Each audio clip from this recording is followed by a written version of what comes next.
బాగున్నారు కదండి. ఈరోజు అయితే నేను మా గరువు దున్నిస్తున్నాను. మీకు కనిపిస్తుందా మా తోట అనమాట. మా తోట కింద అయితే గరువు దున్నిస్తున్నాను మొక్కలు వేయించడానికి. అయితే సాధారణంగా నేను ఎప్పుడు మా గరువుకి వచ్చి ఇలా పనులు చేయించాను, మొత్తం మా అమ్మగారే చూస్తారు, మా అమ్మగారే చేపిస్తారు అనమాట.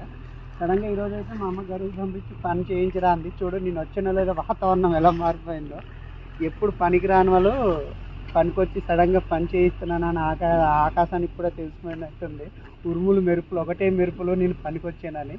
వాతావరణం అయితే ఇంతలా మారిపోయింది. నిజంగా క్లైమేట్ అయితే మాత్రం ఎక్సలెంట్ ఉంది ఫ్రెండ్స్. చూస్తున్నారు కదా క్లైమేట్ ఎలా ఉందో. మొత్తం క్లైమేట్ అయితే చాలా బాగుంది.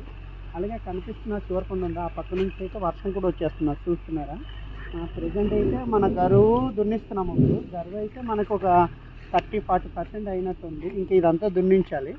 ఇప్పటికి ఒక అరగంట అవుతుంది మేము వచ్చి. ఒక 40% అయితే వర్క్ అయింది.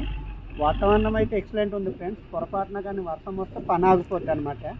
మా అమ్మ అయితే నాకు చితకరింపు వేసేస్తుంది, నువ్వు వెళ్ళి స్పీడ్గా దున్నించుకుంటే ఏం చేస్తున్నావు అంటది. కాకపోతే దుక్కి అయితే కొంచెం ఈ గడ్డి వల్ల త్వరగా అవ్వట్లేదు. దేవుడు వర్షం పడకుండా ఉండాలి నా పని అయినంత వరకు అయితే. కానీ ఫ్రెండ్స్ ఇదిగో మా తోట పక్కనే అంటే చిన్న గరువు దున్నిస్తున్నాం. చూస్తున్నారు కదా ఇక్కడ క్లైమేట్ ఎలా ఉందో. క్లైమేట్ అయితే మాత్రం ఎక్సలెంట్ ఉంది ఫ్రెండ్స్, చాలా బాగుంది క్లైమేట్. చల్లటి వాతావరణం పైన మబ్బులేసి చూడటానికి అయితే చాలా అందంగా కనిపిస్తుంది.